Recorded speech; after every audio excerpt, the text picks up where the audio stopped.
I am unashamed. What about you? Well, my daughter is improving slowly. That girl. And, it's been. We've been getting a ton of questions about it. Yeah, it's been a marathon, but they said the first couple of weeks were going to be rough, and they were. It's hard to prepare yourself, but it's hard to give updates because this is a marathon, and they're kind of monitoring it. You know, we're flying her back and forth once a week, just so they can look and say, okay, everything's going according to plan. But I'll tell you this, I mean, she's feeling better and starting to eat more, because that's my biggest concern is, you know, because you lose a lot of weight during this process, and which is normal because you have trouble. And she's not really big to start with. Well, right, but she's improving, and we tend to, we're all in with our faith and trust in God. And, meanwhile, you have the global pandemic. You have all these rules that are going on, and you're in these hospitals. And, the things that I see on the world's approach and ours is so vastly different. So I'm sitting somewhere in a hospital, and they had a poster up there, and it's, there's this woman what was weird, she's in the process of running, but she's not sweating. That's the first thing I noticed. And there was a caption that said, for every 5 minutes that I got this totally wrong. For every mile that you run, you save or you extend. I can't even remember how this went. Can we cut that and I'll start over? So I'm looking at this poster. This woman is running. She's not sweating. And it says, for every mile that you run, you add 5 minutes to your life. And I thought, I would have thought it would have said just the opposite. For every 5 minutes or you run, you take 5 minutes off your life. I thought, I'm in the world, we're looking for motivation. I'm all in with that God's in control, and He's the ultimate healer. And no matter what happens, we're good. But if you're looking for motivation, first of all, the first thought that popped in my head? Well, it depends on what's chasing you. Who were the two actors? Who were the two actors who blew the train up and the bills went everywhere, and they looked over there and all the horses were coming out of this? Well, what's that movie, the Western? Phil, where they jumped off the cliff. I don't know how to swim. You've got it narrowed down to a few hundred. It's Butch Cassidy and the Sundance Kid. Well, if that's the case, you add 5 minutes to every mile you run, them suckers live to be 200 years old. Well, the second thought I had was, actually they didn't, because they got shot up in Bolivia or someplace. Well, yeah. But the second thought I had after it depends on what's chasing you, because if something's chasing you that's faster, as in a crocodile or whatever, that's just a lie. But the second thing I thought was, Cy, one of his top 10 stories is him getting chased by wolves when he was, a teenager? Do you remember? I mean, the details are fuzzy on that, even though I've heard that story 100 times. But it says he was a teenager. It kept getting bigger and bigger, the lie he was telling. It got so big, at some point, he got all in and believed it. Within the tennis shoes are smoking. And yeah, he smelled burning rubber during the process, and he looked down, and his shoes caught on fire because of the friction created. He set all Olympic records. That just show you the way it works. I've surveyed the stories he told, and I said just a bunch of bull. But I said, half a bubble off, just a bunch of bull. But the naysayers said, "Oh no, Mr. Robertson, no, what your brother has is talent. It's talent." So in the movie making world, Cy is very talented because he can blow smoke with a straight face. Yeah. And then the smoke gets thicker and thicker as he goes. And they said That is, would you do that? I said, no, I would not blow that much bull. He said, he will. He's talented. You're not. Sit down and shut up.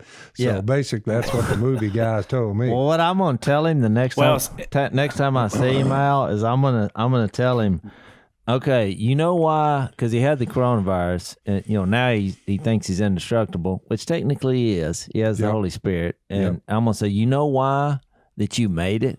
Of course, he's going to say, well, hey, God heal me. He wasn't done with me yet here, son, whatever he'll say. And I'm going to say, and that time you ran the 14 miles with the wolves chasing you, you got all these, you accumulated and I'm going to tell him my little graphic, the 5 minutes added. Oh, that's right. From that one trip, I hadn't thought about that. Well, in size, you got to understand size stories. They're sort of like mom stories. There's a truth there. Like he was probably out. He probably saw a coyote and it scared him and he ran away from the coyote. And then that turned into the 10-mile run. It was one wolf and then it was 3 and then it was a pack. Then his tennis shoes exploded in flames. Well, and chariots of fire music started as he's running. Y'all are my sons, and I'll give you a little of summation of what this all boils down to. I think as I go forth now across America, whatever vehicle we use, whether it be podcast or just meeting together or going to places like Kentucky, I'm making many books. There is no end. Much study wearies the body. Now all has been heard. Here's the conclusion of the matter. Fear God and keep his commandments. This is the whole duty of man. For God will bring every deed into judgment, including every hidden thing, whether it's good or evil. Here's the deal. To all you listeners out there, here's the format. We've told you, we pointed you to Jesus. We preached the gospel to you. It's been ongoing, and it's been a couple of years in all these episodes. Everybody now, my humble advice is for everybody, all of you, read the book of John. Ooh, I like that advice. To find out who Jesus is and what grace is all about. Yeah. And then you must, for 1 year, watch at least 100 episodes of Gunsmoke and Matt Dillon, and you'll see what law and order is all about. And it is not a outdated cultural depiction. You had me. You watch, so you got John and Matt Dillon. Yeah. You study both of them, 100 episodes at a minimum, because what Matt deals with in a law and order perspective is every known sin to mankind. They were full of envy, hatred, murder, strife, deceit, coveting. Yeah. Everything is in Matt Dillon. He steps in as the law, and he will put a bullet in you very quickly if you're doing any of this mischief. Good, Matt Dillon. Bad, the evil one and all the sins. And it's every episode. So that's what it's about. Here's my take on that. The frailty and sinfulness of mankind. You were going through about focusing on Jesus. I was amen, amen, amen. Yeah. And then all of a sudden, when you got to Matt Dillon, I went, in the African-American church culture, they do something I've talked about that I wish everyone did, is their amen, amen, and then they go, well, which means... Learn about John the Apostle, what he said about Jesus, and learn what Matt Dillon did when he ran upon sinful men. Yeah, well, I don't know about that, but you brought Boot up... Hill is shown very small, too small for what Dillon did. You brought up the Kentucky, because I told you, I was in Kentucky last night. Hang on, Jace. Before you tell that story, I want to read a verse to sum up your thought, because it struck into my brain. It's from 1 Corinthians 9:24. Do you not know that in a race all the runners run, but only one gets the prize? Run in such a way as to get the prize. Everyone who competes in the games goes into strict training. They do it to get a crown that will not last, but we do it to get a crown that will last forever. Therefore, I do not run like a man running aimlessly. I do not fight like a man beating the air. And so, just for some reason that verse popped into my brain. I like it. And what he said is you get way more than 5 minutes of more time. You get immortality. Well, that was my point without being obvious. I mean, look, the third point on that was that's it. I mean, I'm going to run a mile voluntarily for no reason without something chasing me, and you're going to give me 5 minutes? I just sit on the couch and eat some Cheetos. It's not enough. I'm like, run this race and you get immortality. Even your mistakes as you go, the curves in the road, the running, the racetrack, whatever, you make them, you slip, you stumble, you fall, you get up and you keep moving and immortality is yours. I like the concept. Thank you. I mean, there's more. Look, the Bible. That's 1 Corinthians 9. Yeah, 1 Corinthians 9. Where's the verse that I believe it's 1 Thessalonians 5 that at the end, I'll look it up real quick. It says, may your whole body, soul, and spirit be kept blameless at the coming of the Lord. Isn't that 1 Thessalonians 5? That's 1 Thessalonians. It is. And my point is, look, my daughter has been through, I mean, it's hard for me to even, people ask, and I'm like, it's indescribable here. So, and I'm trying to facial bones, breaking them, loosening them, straightening them. I mean, these surgeons these days, Jase. They're incredible. And that's Matthew. 1 Thessalonians 5:23. And what I was going to say is, she wanted to go to teen church last night, and I was like, Missy was sending me texts because I was on the plane because I went to Kentucky and did an event yesterday. I'll tell you about that in a sec. But I was like, do what? I mean, my first reaction was, that's a terrible idea. I mean, she just had surgery, but then I realized, and that's been a little less than 2 weeks ago. Yeah, I'm like. And it's a small gathering, but in our age of coronavirus, they're like, oh, we don't want her to get sick, I'm like, she can't get any more sick than she has been. But it hit me about that soul and spirit. For a teenage girl, all the surgery she's had, the emotional aspect of this is lost. I mean, here she is, she can't communicate. She's in this pain-stricken world for days and days and days and weeks, and she wants to be with some people and go to something godly, and I'm like, good call, babe, because Miss said I think it's great for her emotionally, and she did, and it was fine. And I thought, it's pretty courageous because she's swollen, and look, they had prayer for her. I mean, it was great, and that's what the world doesn't understand, that we're not just focused on the body, because, your famous line about working out and eating right, you'll die healthy. Just like this running, you can run and be in tip-top shape. You're running through the mountains of Montana, and guess what? You encounter a bear and it starts chasing you. You lose. What happened to all this 5-minute accumulation? You lost all your points in one episode with a bear. It's just, there's a difference when you look at the wholeness of a human being and how it's relatable to what God offers us. It's just a way, way better lifestyle. So I think she made the right call. Hey, let's take a quick break.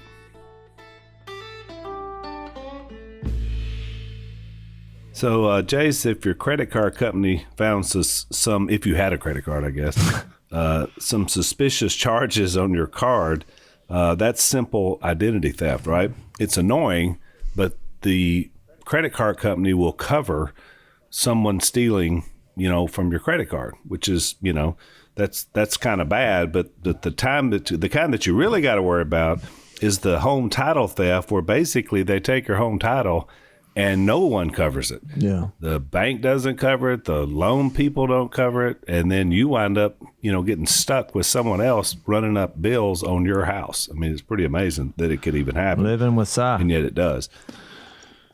Exactly. So that's why you need home title lock to basically make sure you're protected, that someone can't go online, hack in someplace and steal your home title. So what you do is you need to go to hometitlelock.com. Make sure that register your address. Make sure you're not already a victim. You own your home.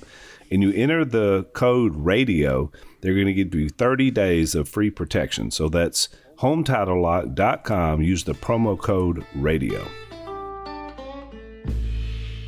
The guy who first started the jogging craze, he died jogging of a heart attack. Yeah, and look, What I'm trying to we're figure all out- for getting in shape, but it's just, I'm saying it's just when you put all your eggs in that basket, what are you really doing here? What I'm trying to figure out is, okay, a pandemic swept in out of China, got loose out of some, I don't know, lab. So this virus that comes from bats is unleashed on the world, and it starts rolling across the entire planet Earth, and people begin to die because of it. There's a rallying. Everyone gets together.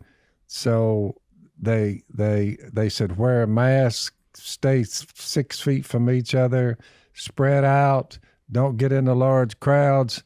Went through that era, that part of it. They finally get a vaccine for it that they know works. Take this and you won't get it.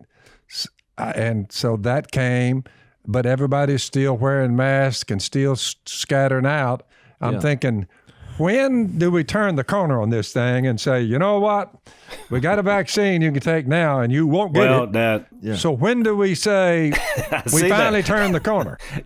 The reason why is because every time you turn a corner, they put another corner up, Dad. That's what you're missing. I'm trying to figure out, when do they say we got control of this thing and we've turned the corner? There's no end to the corner. So I turned it, yesterday, because I went to Kentucky and I was going to try to deal with spiritual matters. Wasn't sure what I was getting into, and this, events are always different.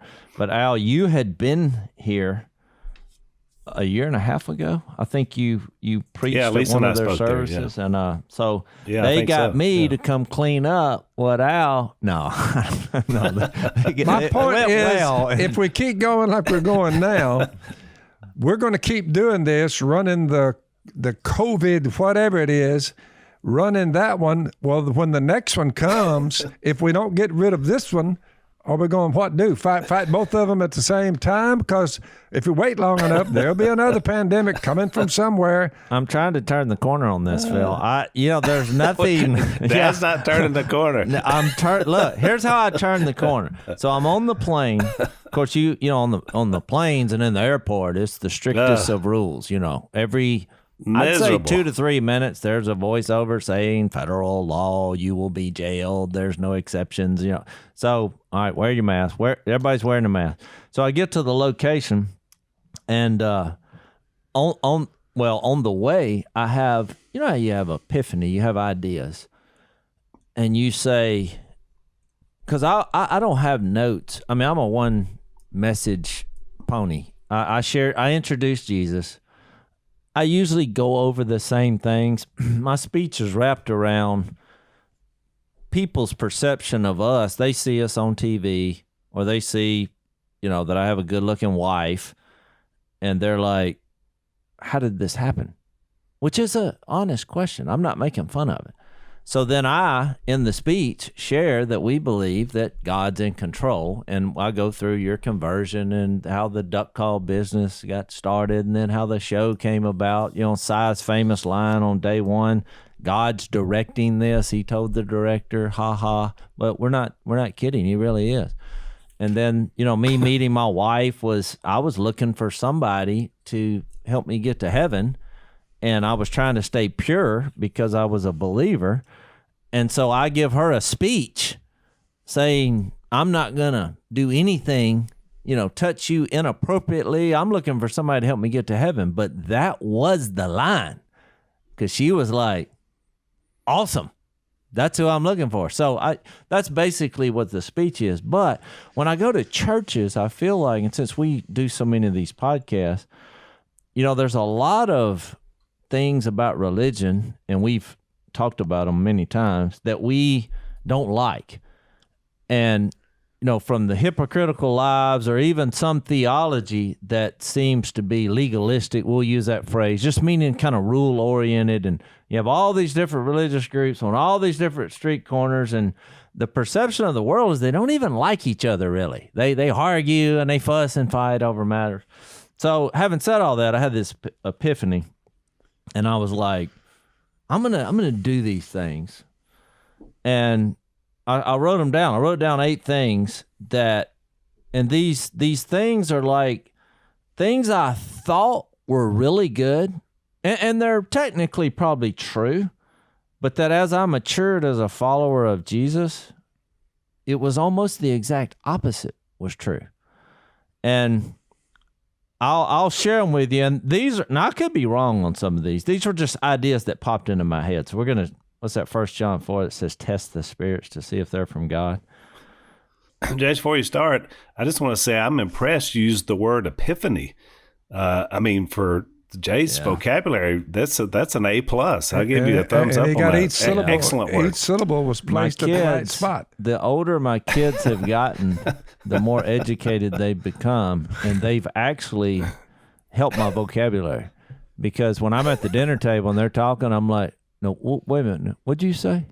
Playing the piano. He said, no, epiphany. I said, oh, what does that mean? So then I'm like, I like that word. I'm going to use it. So, because when I was in school in the early days, I wasn't paying attention. I was staring outside, because some people are not designed to be put in a box with walls only to have a window for 8 hours a day. I'm an outdoors person. So I thought I was trapped. I was like, please let me go outside. So I wish they offered. When we were in preaching school, Jase, we didn't have a window. And you were just looking at the front, and then you learned how to sleep with your eyes open. Yeah, I did. Which I thought was a pretty neat trick. But I quit that job because there was no window in an office. I said, I can't. There's a thin line between jail and here. I can't. I can't identify with that. I'm trapped. I must leave. And so I said that. I said, I'm resigned. And they said, why? I said, there's no window. They didn't know what I meant. They thought he's lost his, he's off his rocker. But I've often wondered, and I've questioned my own upbringing and my choices. I spent total probably 8 to 9 years getting educated, being educated. Yep. And then I leave that institution. Had the degrees. They're back. My diplomas are somewhere stored away in the multitude of boxes and crates that Miss Kay, y'all's mother, had gathered up. But I asked myself the other day, I said, I spent 7 or 8 years obtaining that.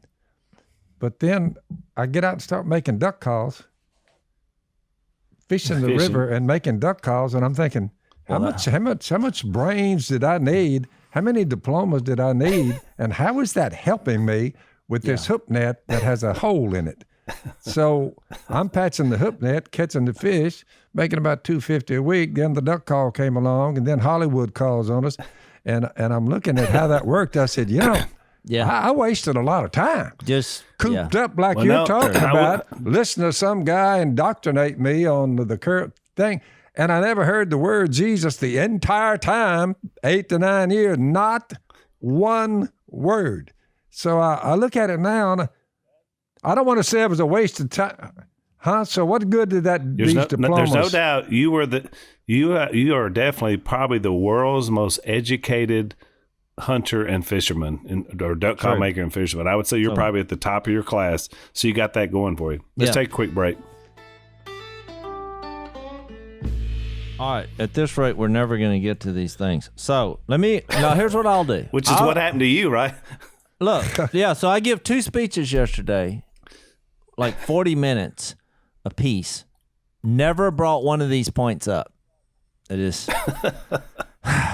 So I'm like, not worth it. So what are you doing? Just ad-libbing, telling them stories? I mean, what are you? Well, I went through what I did. I introduced Jesus, but I basically, in a way, answer their questions about how this happened. What are you doing here? Because one of the things I tell a few jokes. I mean, there was some obvious ones. You know, the name of their church was like East Side, and because I asked them what this place was, the town was famous for, and they said nothing. So I was like, ooh, that's good. So I asked what this place was famous for, and they said nothing. Well, they all laughed. I said, well, why don't we make this place famous for Jesus? Which that's how I started. And then, I did my Pretty little, good. I don't look like a preacher. Ha, ha, ha. I said, now my brother did when he was here. I said, but he's the weird brother. And I told about why you're weird. You shave on a regular basis more than us. You wear khakis. You talk funny. And bathe, wear deodorant. Yeah. Yeah, they laugh. I was like, he bathes like almost every day. So then I was like, then we have the big brother, which is Willie. I was like, that was obvious on why he's the big. He's not older. He just bigger. That was funny. I said, then we have the wise member. You were the wise member of the family. Si was the crazy member. So they laugh. I said, Si's favorite verse is 2 Corinthians 5:13. So did my wisdom come from the diplomas I earned or from some other source? The wisdom came from when you decided, after you heard Jesus, when the Bill Smith shared Jesus with you, when you decided you needed to turn this around. Bow to the king. Yeah, and you came, and then I said, and I gave like 4 or 5 wise things you did when you came to mom's work and said, I'm doing this, and you got a little teary-eyed for the first time, and then you moved to the other end of civilization, all in an effort to. Then you said, I got a duck call that we're going to make millions of dollars. Well, these were wise decisions, but you were basing it on godly principles. So I gave you the wisdom, and I gave Si the insanity. So then somebody turns to 2 Corinthians 5:13, and they read the first half of it. They have no idea what that verse is, but it says, if we're out of our mind. Which the translation the girl read, the first one, it said, if we're crazy, it's for God, or something. It was like a easy to read translation. It was they all laugh, I was like, you got to believe something about the man. I mean, he's nuts. And then Kay's the kind one. And I think yesterday I talked about the principle she has where she viewed, Mom, you think about, even when we were young, even before she was in Jesus, she always views everybody with, like, they're the greatest person in the world. Like, she wants to befriend them. And how many times have we been to some swanky thing? She's back there with the cook talking about recipes or talking to the janitor about whatever. I mean, she just has that ability to make every person in the world feel special. Jase, every time we leave a fancy hotel, and we used to do it a lot for the show and stuff in New York, every time without fail, the housekeepers and people that service things on the floor of the hotel would come and hug Mom as we were leaving. Does that not happen, Dad? Every time we leave, one of those, like the trumpet? Over and over. So it's true, and y'all know this about her, but what I'm trying to do is say, because these people don't know us, and they see me, they think, boy, this is going to be something. Is he going to tell a few jokes? She brought the woman in from the, what do you call them, the big fancy hotels. They clean housekeeper. up. Yeah, housekeeper. Yeah. She brought one of them in one day, and she said, she called her name and said she wants to hear some more about Jesus. She hasn't been in the country long, and she's got this job in New York at this hotel. So I shared the gospel with her. And listen, she came to Jesus. Yeah. The cleaning woman, Miss Case, she said, I told you I knew she was searching for God. So I preached the gospel to her, shared it with her, Yeah, we could all cried and we all could do a hugged. whole episode about her daily life with that one principle. But my point is, I get it all to where I introduce Jesus and say that's what's made this function. And even though you enjoyed the show, it wasn't us. It was that spirit, God's spirit in us that's attractive. And so then I'm like, if he can use us despite our flaws, he can use you. That's basically, that's it. And so, and just to illustrate that point even more, there were a few people, I always look for these godly encounters. They had a guy they brought in with Down syndrome. His first guy I met. He's like, I'm your number one fan, and I had these moments where I'm like, these guys are why I'm here, because they have every reason in the world to quit, but they're the most positive, of the lot. And they brought in another, it was a 9-year-old boy. I wasn't sure he didn't look like there was anything wrong physically with him, but when he came and met me and all his family was there, and I think there'd been a tragedy in their family. It's like loss of life. But I'm not positive. I just sensed that the way it was going. But as soon as he saw me, he just busted out crying. And I knew why he was crying. He wasn't crying because, he likes our show and he thinks I'm cool. And that spirit that I have, that God gave me, the Holy Spirit, that's the draw. And so you explain that to it. So I was like, come over here, and I didn't ask him. He's 9 years old, so I didn't get the details, and it was a lot of people in the room. But I had these pictures of my metal detecting Garrett gave me where, I can sign like an autograph or whatever. And I was like, look, this is going to seem weird because I'm giving you a picture of myself, that's really weird, but you'll think it's cool. I said, but here's what I want to give you. And I did the arrow coming down. And he's looking, in the cross. And I just went through the gospel with him.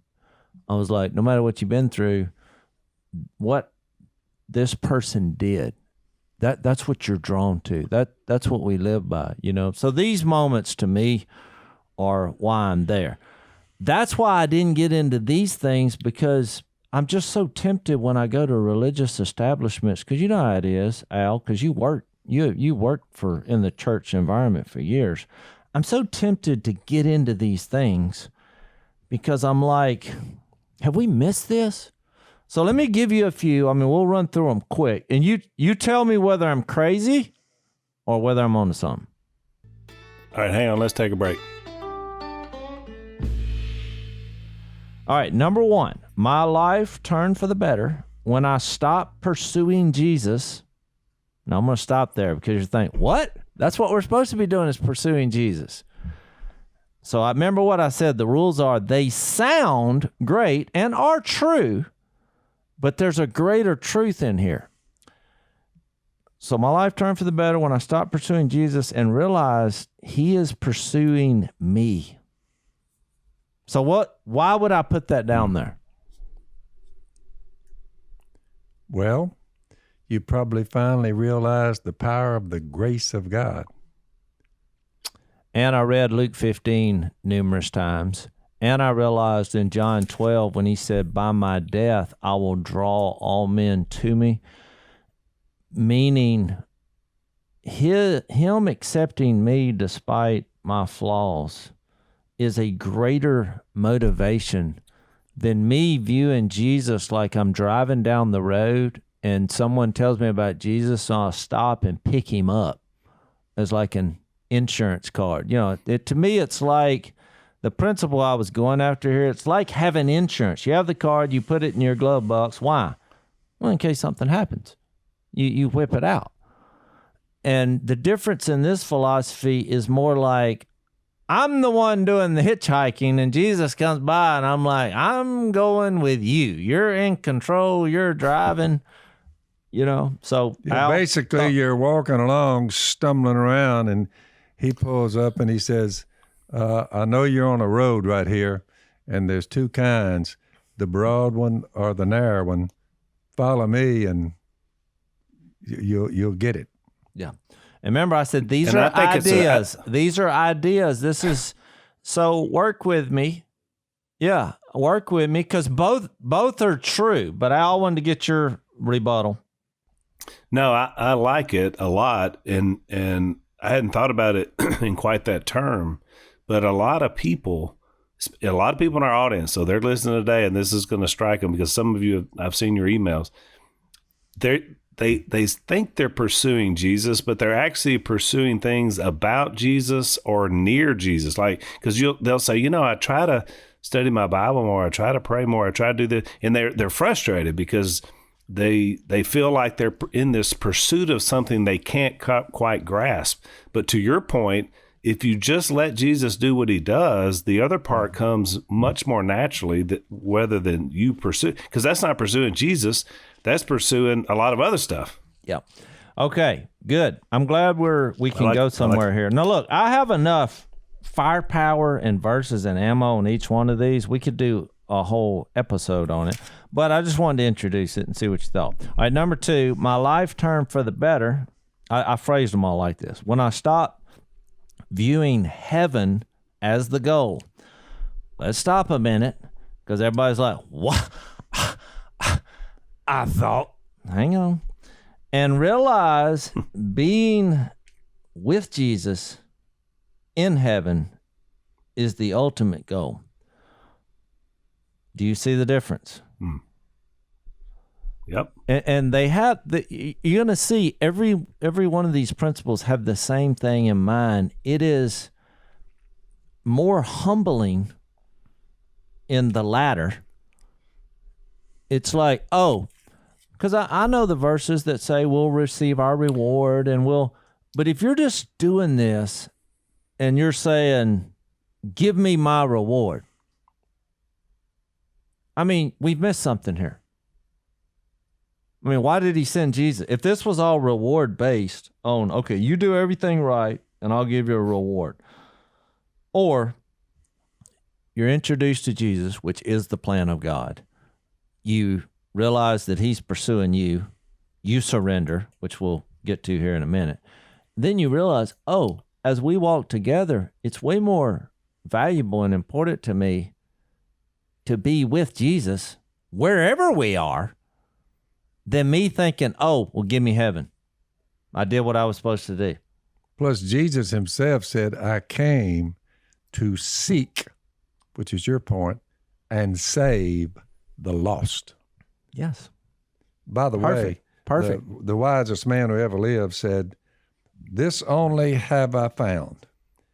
God made mankind upright. Mm-hmm. You said, wait a minute here. God made them upright. We came out of our mother's wombs, Al. We were good. Good. No sin, right? Then we were little children. But God made mankind upright, Jase, to your point, but men have gone in search of many schemes. Yeah. Well, I thought of Ephesians 2 to go along with this. Look, the only way you can this is where I had that idea. Ephesians 2, famous chapter in the Bible. We all used to be under the kingdom of the air, the evil one. And they walked right by the field full of gold, treasure. They walked right by it. Well, right. Never saw it. Well, we were all under the kingdom of the air, and we had the cravings of sinful man, but because of God's grace, he saved us, not because of what we done, but because of what he did. It's by grace you've been saved. But there's a verse in between there that says, and he seated us with him in the heavenly realms. Now, that's where I got that idea. I'm like, according to this, because of Jesus accepting me, I'm in heaven. I just haven't realized it physically, but spiritually, I've been crucified with Christ. I no longer live. Christ lives in me. Well, he's at the right hand of God. And guess who else is there? We are. So, we do this by faith. I mean, it makes more sense when you look at the latter than the former when you read that from this perspective. I know we're running out of time, so these next few I'll go through because I've talked about them before. Hang on, Jase. Hang on. Right. Let's take one break. And I want to mention to the former point, just to think about that. Not only do people look at heaven and not in the right comparison to being with Jesus, but a lot of people look at heaven as just, I don't want to go to hell, which has very little to do with Jesus. So I think any of that, if you're Jesus focused, you're where you need to be. And look, I think this is a maturity thing, because I do think, it got my attention when I was 14. I was like, oh, Jesus is awesome, and I don't want to go to hell. Because when you're immature in the faith, that is appealing. As you continue to move on, you realize, oh, this is all about Jesus and his grace and being motivated by that. But at first, being scared, not wanting to go to hell, perfectly legitimate reason if you believe it's real, which we do. Well, Dad, I think you and I could safely say that for the few years on earth that we've been here, that we did it without Jesus, that was hell. Yeah, it was. All right, number 3. Number 3, my life turned for the better when I stopped keeping the rules. We've talked about this. And you know what I mean? The rule, do this, do that, don't do this, do that. I stopped trying to keep the rules and started and realized I needed to have the attitude of Jesus. I get that from 1 Peter 4:1 that says, he who suffered in his body is done with sin, because it says have the same attitude of Jesus. And so we've talked about that before, but it's more motivation where you're doing the right things, but you're not doing it because the rule said it, because at some point you're not going to keep the rule. And I think we've done other podcasts on that. Any quick thoughts on that? No, you're spot on. And we have spent quite a bit of time talking about that. In Colossians 2, you can read that if you're a first-time listener. All right, number 4, my life turned for the better when I stopped focusing on how we are to worship rather than who. I've also talked about that before. Every different religious group has a different way about how we're going to do this. And if you pile up all the arguments in the religious world on that,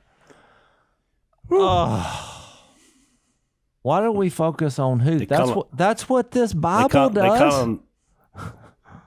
They call them the worship wars, is what I've always heard them call, which isn't that crazy? Something to war about worship. Okay. Number 5, my life turned for the better when I surrendered to Jesus outside the building, the church building. And y'all know where I'm going with that. I mean, it's the same concept of we keep our following Jesus inside the building versus outside. Thoughts? I would just say Hebrews 13:12. Jesus suffered outside the city gate to make the people holy through his own blood, because that whole thing was written about people inside Israel. But then he made the point, kind of like what you're talking about, Jace, what we do in modern times, we make the church building the temple. Yeah. And he's saying, look, Jesus went outside there. You know what I have written down under that? Hebrews 13, but that's ironic. So the bottom line is, we walked out the door, as I tell them from time to time. I said, just remember this. When you walk out the door of this building in about 20 minutes, I said, we've been here a couple of hours. I said, you walk out and you get in your rig and you drive away. I said, worship did not stop when you walked out these doors. It just continues. Exactly. I said, you open the door and you walk out. And how's it going to be at your workplace tomorrow? I like this one right here. When this priest, Jesus, had offered for all time one sacrifice for sins, he sat down at the right hand of God. And another text somewhere says that he seated us with him in the heavenly realms. Since that time, he waits for his enemies to be made his footstool, because by one sacrifice, he has made perfect forever those who are being made holy. Mm-hmm. Like you said, you started out, you didn't want to go to hell. But that text gives a little more insight. If you know, because of your position, you've been made perfect So that's pretty close to heaven on earth, even with its struggles from time to time. I agree 100%. All right, let me do 6 because we're running out of time. My life turned for the better, and this goes in with the last one. When I stopped looking for people to share Jesus with, I'm going to pause because you're like, well, I thought that's what we were supposed to do. And realize the Lord sends them every day. Way more than trying to drum them up. I don't have to go look. right. You know who the greatest conversation about Jesus that I had on this whole Kentucky trip were the people who were driving me around. We got into their life, their former life, their kids, we laughed, we cried, all of us. I mean, it was a Jesus experience. We bear hugged them at the end and came back. I mean, That's before you got to the... I never got to the event. I mean, this is it. Here we are. We're having Jesus conversations. And if I think that's why Jesus made that point. Now, this is an obscure point that I don't think we've ever made. But Jesus used a phrase often in the New Testament. He said, he'd say, he who has ears, let him hear. Why would he say that? Because basically, if you have the ability to listen, these are the targets. People with ears. Yep. Why else would he say that? I mean, I think he just got drastically simple and realized that if you're around people who can listen, I'm sending them, here you go. Don't drop the ball and make me send them to somewhere else. Because there's a lot of people who put their hands over their ears when they don't want to hear what's being said and rush at you to kill you. I thought about that. That's Stephen in Act 7. Yeah. I did a whole lesson about ears. And I mean, I could have done better if I'd have been a little more mature. All right, verse 7. My life turned for the better when I quit trying. Now, this one's obvious, and everybody will agree, trying to do it myself. And I'll stop there because there is a lot in the Bible about accountability and responsibility and providing. And so a lot of times we appreciate that. But ultimately, it is about the next part of it and realize I surrendered to Jesus. You know, and obviously the first place I wanted to go here was, baptism. Because that's the only thing I can think of that it represents.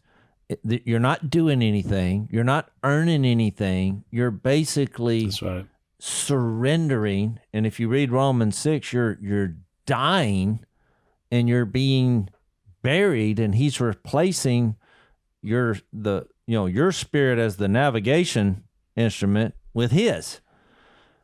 I just don't know where there's room for you to have any control from that point moving forward. I mean, you're basically going to spend the rest of your life trying to let him work in your life through the minor decisions you make.